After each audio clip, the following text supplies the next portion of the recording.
As I said before, that the entire life of myself, my family, depended on Baba's instructions.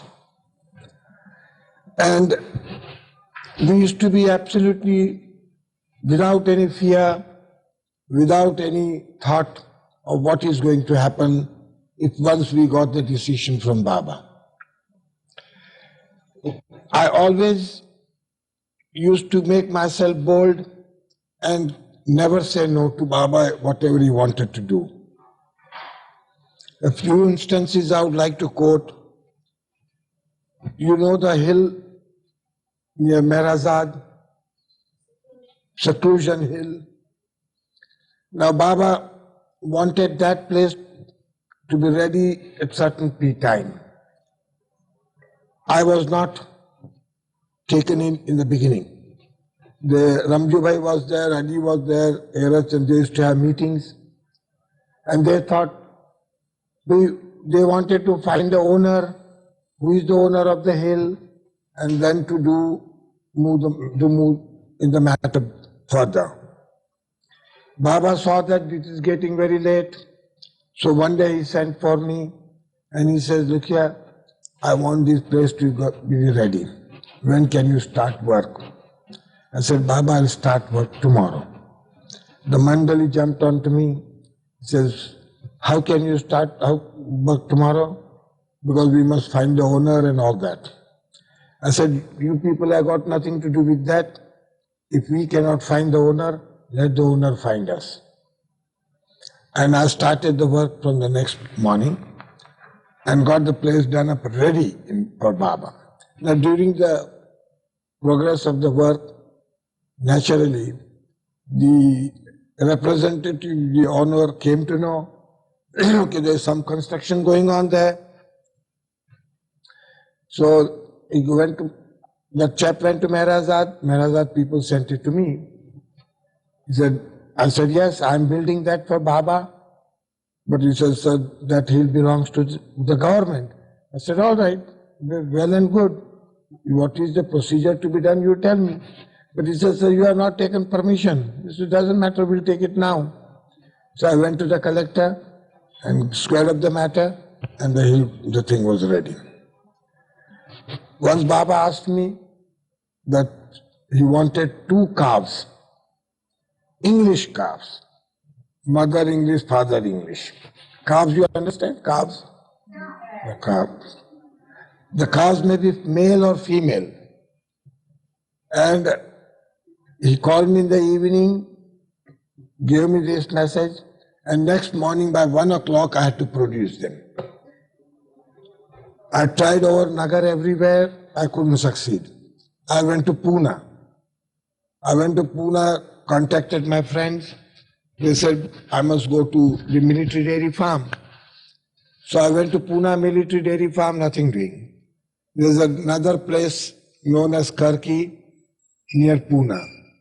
I went to that military dairy farm, introduced myself to the manager, and the manager was delaying the matter, and I was all anxious to get in time, this way or that way.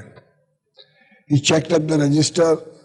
He said, yes, I can give you 2. I said, well, good. We went in the cars. We went in the car to the yard. I saw the 2 cars.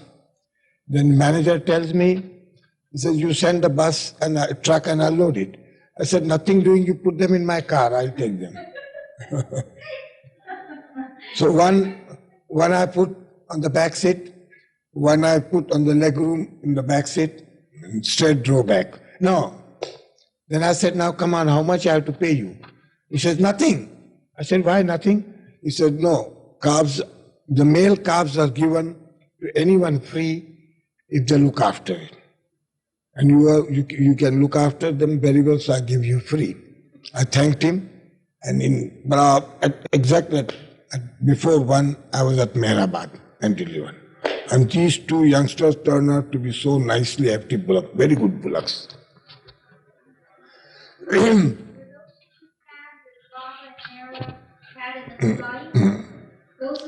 Yeah. Then one day Baba said he wanted pigs, thoroughbred pigs. So Vilu was with me in the car.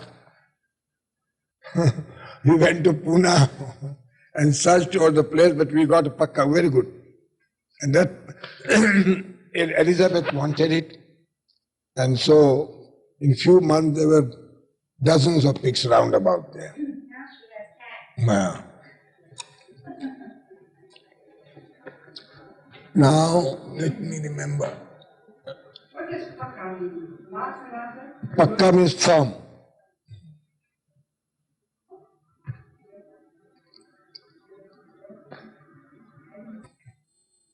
When I went with Baba to the West in 1952, we went to Myrtle Beach, and after that we were to go on our way to Meher Mount or something.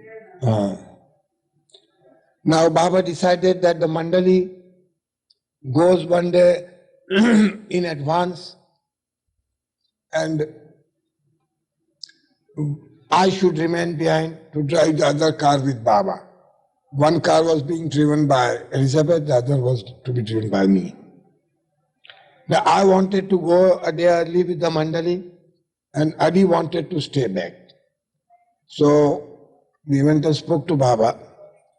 Baba said, nothing doing, I have to stay.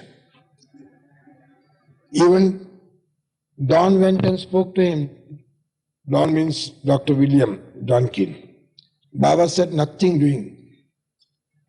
So they went ahead, I remained behind. That was the only one night I did night duty to Baba in Myrtle Beach. I never did any night duty here or anywhere, but that was one night duty I did. And next morning we left. So we left by cars. I was to follow. And before the accident, when we left motel, Baba told me to be as close to Baba's car as possible. But my car was small, Elizabeth's was big car. And when we reached the place of the accident, we see Baba on one side on the floor, Mehra there and everybody. The highway policeman, when he saw me, he asked me, are these your people? I said, yes, they're my people. Then who are you? I said, I'm from India, I'm the mayor there. No sooner he heard the mayor word, he sent wireless messages here, there, all over the place, and so quick a service, every cooperation, he gave me full. Ambulances were brought and we were in hospital there, everybody was there. Mehra was put on the bench outside because nobody expected Mehra will survive. I and Gaver were there and Rano was there and Kitty was there. All those in my car, these ladies. Then I told the doctor, what about, no, nothing, there's no hope. The doctor said, would you like to cremate the body or to bury the body? We asked Baba. Baba said, no, cremate the body if she dies and take the ashes to India. But Mrs. Burleson was very kind to me. She got all the specialists from Oklahoma and the treatment was given. And later on we became very friendly with Dr. Burleson and the family and the staff. I will read out, show you some letters of Dr. Burleson and all that. Now before Baba dropped the body, so I and Vilu were to go to Bombay. So Baba said, Billu told me that on 29th night she had a dream that Baba drops the body and she sees thousands of people going up on the hill. So we cannot go to Bombay. I told her, how can Baba drop the body? He's a god and all that, and he has got a lot of work to do. So anyway, I sent a note to Eraj. We have to go to Bombay, how is Baba? He said, no, Baba is all right. He gives you blessings, you can go. So we left for Bombay. We reached Bombay at 4 o'clock in the afternoon at Nargis Dada Chandi's place. And there the news was that Baba has dropped the body. Now here too, Baba played on me, because if I had been here, I wouldn't have allowed the body to be taken to the tomb straight away. I might have kept the body in the center, I might have taken out procession and all that. Baba did not like. Next day the body was to be closed. I raised an objection. I said, nothing doing. Against all the opinions of the doctor and everybody, they went all against me, and I also went against them. But we kept the body for about 8-10 days and gave advantage to all those who wanted to have the darshan. Then one more experience. Baba always used to be very interested in getting world news, reading somebody to read paper for him. During the World War II, when Japan entered the war, there was a lot of excitement in India. People used to leave the big cities and go to villages. And we were with Baba discussing all this. So I told Baba, I said, Baba, we are not to worry, because Japan is not going to throw any bombs in Nagar. Baba said, the bomb will be thrown in Nagar and it will be thrown in my compound. We forgot all these things. But 1942 December, Christmas night, in our picture we were showing American picture, Chocolate Soldier.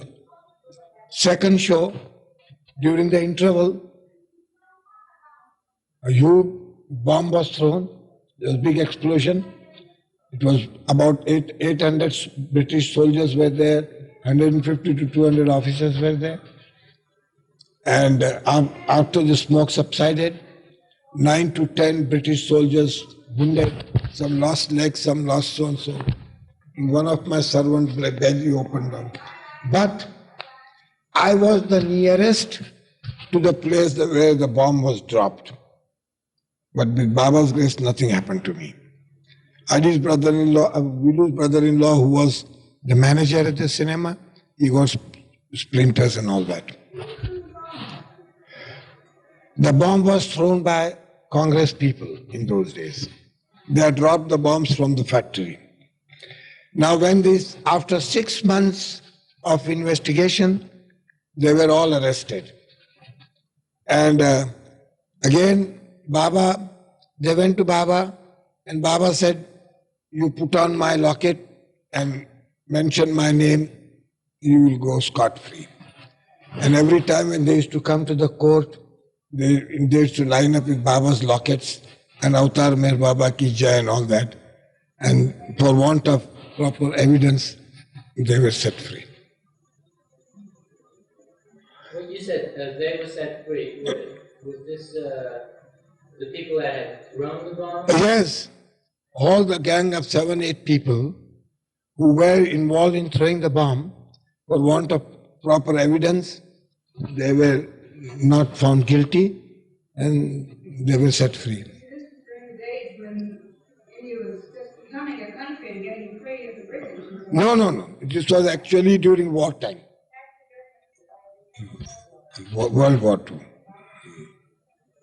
Did were these people that threw the bomb, were they Baba lovers afterwards, or? They were neither Baba lovers before or afterwards, but on their behalf, one Baba lover went to Baba and said, Baba, these are all young boys, students and all that, and Baba, you must help them and all that. So Baba said, let them put on my locket and mention my name. Now, in conclusion, I would only like to say now, because I've taken a lot of time, I'm sure people in the States might get tired listening to me. But in conclusion, I would like to say that it is the proper time for us now to hold on to Baba's Daman. And with my experience of being with Baba for nearly 50 years, I very strongly say that whatever he has predicted, whatever he has told us will come by. Everything will happen according to his will. We are to be patient, we are to bear with him, and we are to hold on to his Daman till the end. Jai Baba. Yes? Something about the final declaration. How you felt in those days when Baba made that final declaration? How?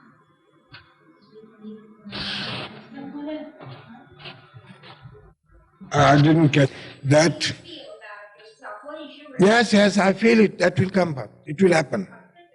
Physically, it will happen. What I say is, Baba said he will speak a word, he'll break the silence, his humiliation will come, his manifestation will come, his glorification will come. All that will come, but at the proper time. If anybody says now that Baba has broken the silence, I don't believe it. Because when Baba breaks the silence, it must go into the heart of a man on the street. You see, it must go into the heart of a man on the street that Baba has broken the silence. He must feel Baba in him. When the whole world feels Baba in him, then we can say that Baba has broken the silence. This is my feeling. I may be wrong. I don't say, this is my own opinion and my own feeling. But whatever he has said will definitely happen.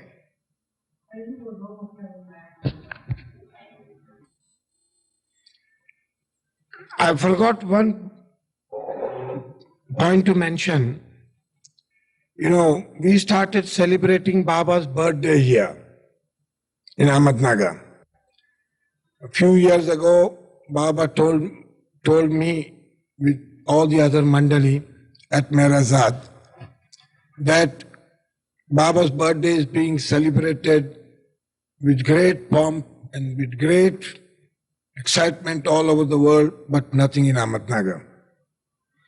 And he asked me that I must celebrate it in a great way. So I said, Baba, I shall do it. Baba told me that on his birthday, more people must have his darshan.